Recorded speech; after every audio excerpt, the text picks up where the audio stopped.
Oh, wonderful stuff today. Extra time. Don Hutchison, Shaka Hislop, and Ian Darke. GQ Don, by the way. What? GQ Don. Well, first he's criticising Olivier Giroud's T-shirt. Spent half hour before the show showing me and Kay some fashion influencer that he's madly in love with. I've followed this dude on social media. Man, his dress sense is out there. I'm not sure I could pull it off, But but you I did like tell it. us that you can pull short shorts off. Yeah. Well, I've got skinny legs, so the short shorts, I could pull them off.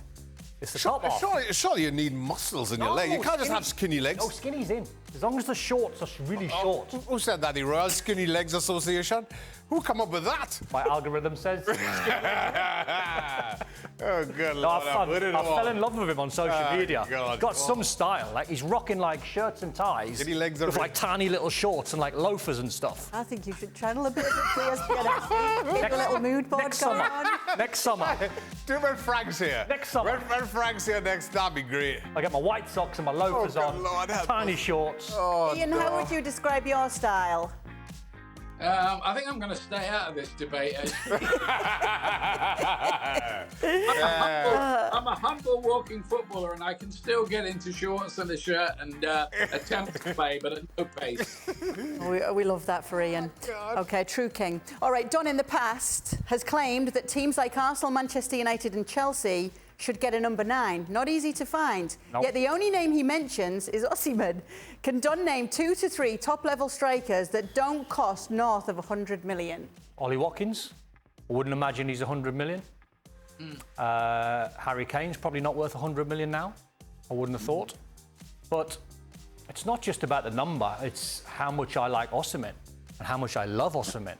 But if I'm Liverpool, I probably would sign Ollie Watkins because I think what they need is someone who plays within the width of the 18-yard box and is guaranteed to score goals. So that's why I love these players. But Osimhen's like, he's ripe to move. I mean, I hope he doesn't move, and I hope he doesn't move away from Serie A. But the trouble is, he's worth over 100 million. I don't think the market for I'm him. going to allow Harry Kane in this conversation. I think we need another name. Ivan Toney. There, well, he wouldn't be Ivan worth Toney. 100 Ivan million. Toney. Very good. In all seriousness, who could pay 100 million today? Real Madrid, PSG. Well, Real Madrid just because they've managed their finances so well. PSG because... Is Alexander Isak PSG. over 100 million? Yeah. I don't think so. Is he? I think so. Ian said yes, so we'll go with that. No, but No, he with was 6 billion when they bought him, wasn't he? Yeah. Exact. So I don't think he's over 100 million. He's good, but not over 100 million. Dominic Calvert-Lewin, if he's fit. If he's fit. 100 million? Oh, No, he's it's less. definitely all right. Oh, it's less than 100 million. I thought, God, worried for a minute there. Don't cost north of 100 million. All right. You need a goal scorer. You want someone who's fit and firing. Wow, exactly. Yeah. That's Ollie Watkins. There you go. Well done, Don. Thank you. Not You sure. showed her. You showed Kay. You really... She thought you I could. showed Ocho as No, well. Kay thought you couldn't do it I either. don't think All right. for a Because remember, solid she scrapped Harry Kane and I don't everything. know. I'm trying to not catch too you up. sure if he did actually do it. I did. All right. He did. Well Just. done, Don. Well, We'll let the commenters decide on that one. Oh, all right. If Spurs is able to sign Solanke, do you think that increases their chances of finishing in the top 4 next season? Ian, you mentioned this earlier on. Yeah, I do, actually. I think he's improved dramatically. What they told him, I had a conversation with someone at Bournemouth last season, and they said, we love the fact that you're a great team player, but let other people do that kind of work away from goal. We want you playing with penalty area on the end of chances. And the results were pretty spectacular. 19 Premier League goals. Very few players topped that in the Premier League last season. So he's a good addition if they get him. I think he's an upgrade on Richarlison for the number 9 position. Yeah. Richarlison's a player that can play 9 or can play left, but I get the feeling with Solanke and the age that he's at and the profile of player where he was brilliant last season. Got so many goals last season, but you're right. Ian's right in terms of these strikers. If you play the width of the 18-yard box, I remember Dominic Calvert-Lewin while he was playing under Carlo Ancelotti, and he showed him pictures or tapes of Inzaghi, and he said he only ever takes 2 touches to finish. He went, you do a lot of work coming short, taking 2 or 3 touches, you then spin, you then get down the channel, you take another 3. By the time you get in the box, you're shattered or you've had too many touches. And he worked on Dominic Calvert-Lewin, Ancelotti, finishing 1 and 2 touches, and he had probably one of his best seasons. Okay. Ian, what are you looking forward to most this La Liga season?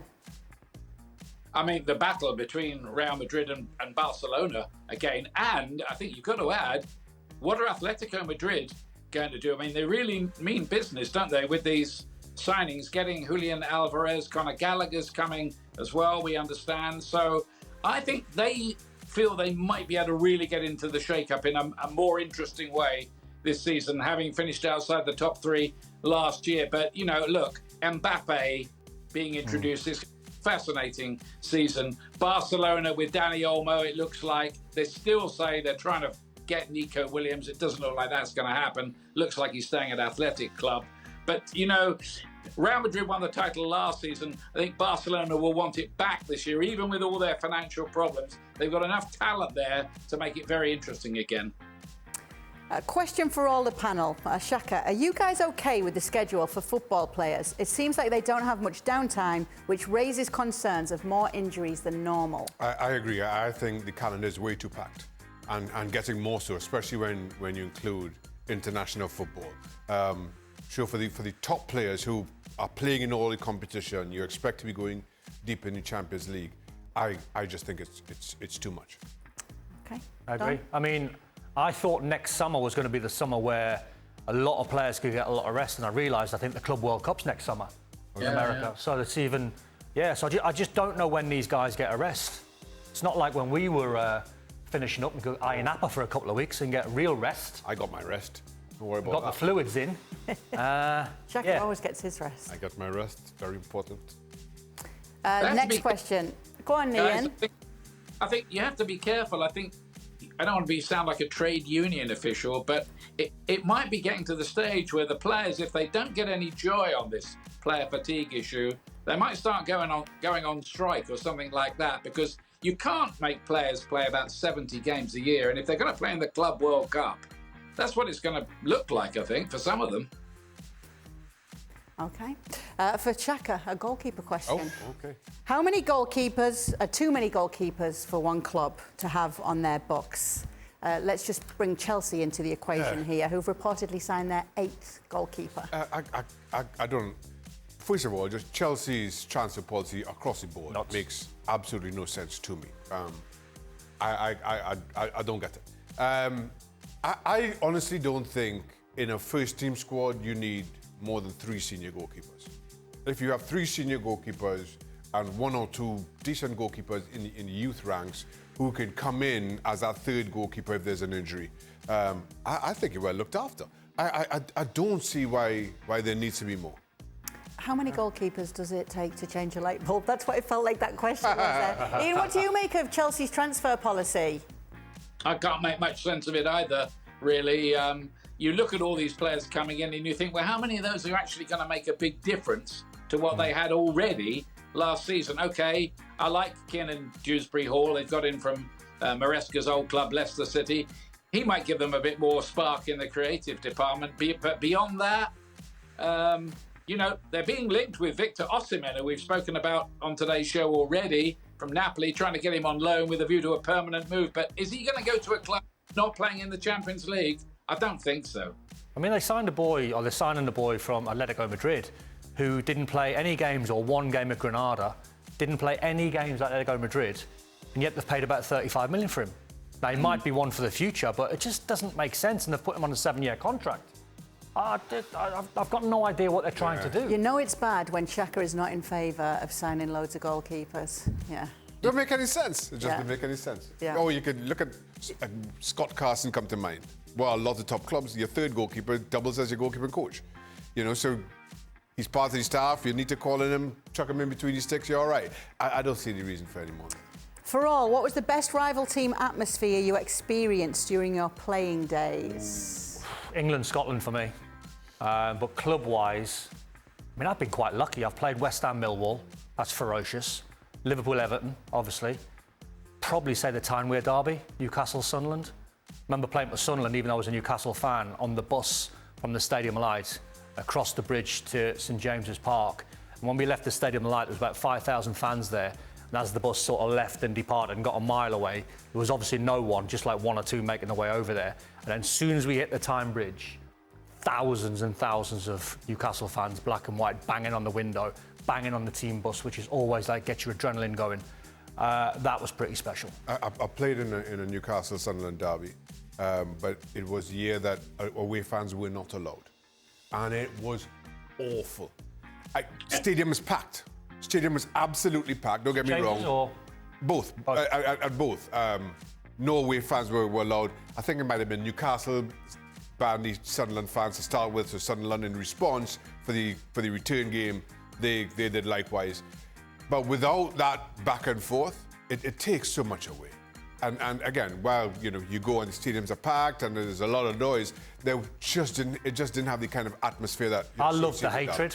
I loved the hatred. I got off on it. I got like a proper adrenaline boost. I remember when I was at Wembley playing for Scotland against England, and the national anthems came on and the Flower of Scotland came on, and the whistles inside the stadium when the Flower of Scotland was being played, and the boos were like incredibly loud.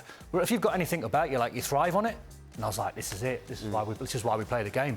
Like, the adrenaline was like crazy. And that's for you guys, the players. What about for the commentators, Ian? You've been at so many games and you've commentated on so many games. What have you noticed when it comes to rival atmospheres that really stand out? Been in a few hot ones. Obviously El Clasico, probably not quite as hot as it was when it was Messi against Cristiano Ronaldo and the pig's head being thrown at Luis Figo. I'll tell you the game I'd like to cover, but I think it's a dangerous one to go and cover. That game between River Plate and Boca Juniors, which I'm told is very, very tasty indeed. So yeah, I'd probably like to commentate on one of them one day. Ian, which Olympic sport have you enjoyed watching and your favourite Olympic moment so far? I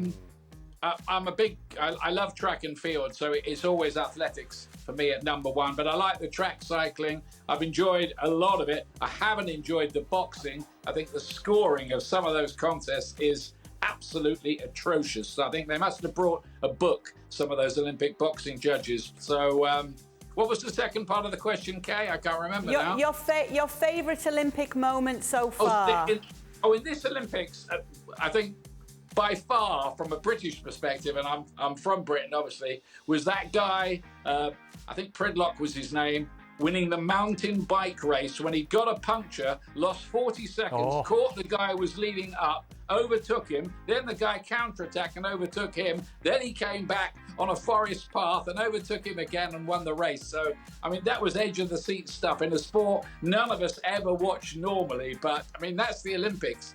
It's so refreshing to see these sports men and women performing in little-known sports, but they're brilliant. They're geniuses. They are. We've been asking as well, Ian, all the panellists, when they were younger, if they were to pick an Olympic sport that they would choose to be an Olympian in, what would it have been? What about you? I'd go for the 800 metres. I mean, that looks exciting. 2 laps of the track. Got to be tactically cute too. But you've got to have the speed and the strength to do it, and I don't. You know what I thought you were going to say? Wrestling. I can imagine Ian being a decent wrestler. Boxing. No. I can see Ian doing boxing. Just on the best moment, and talking of like sort of sports that you've just like ended up watching in the Olympics. There's a boy from Gateshead. Can't think of his name. I think it's Kieran. And he won the freestyle at the tricks, and he's literally born like a mile from where I lived. Really? Like, go on, you Gateshead boys, sticking Gateshead on the map, repping Gateshead. Love it. Amazing. Very nice. Very, very nice. OK, thank you so much for sending in your questions. And we're going to go and find out the boy from Gateshead name. Yes, I will. Because seeing as though you're so close to you. Kieran something from Gateshead. Well done. Thanks so much. Yeah, Ian might have known that there. Anyway, back tomorrow. Maybe we'll know the name by then.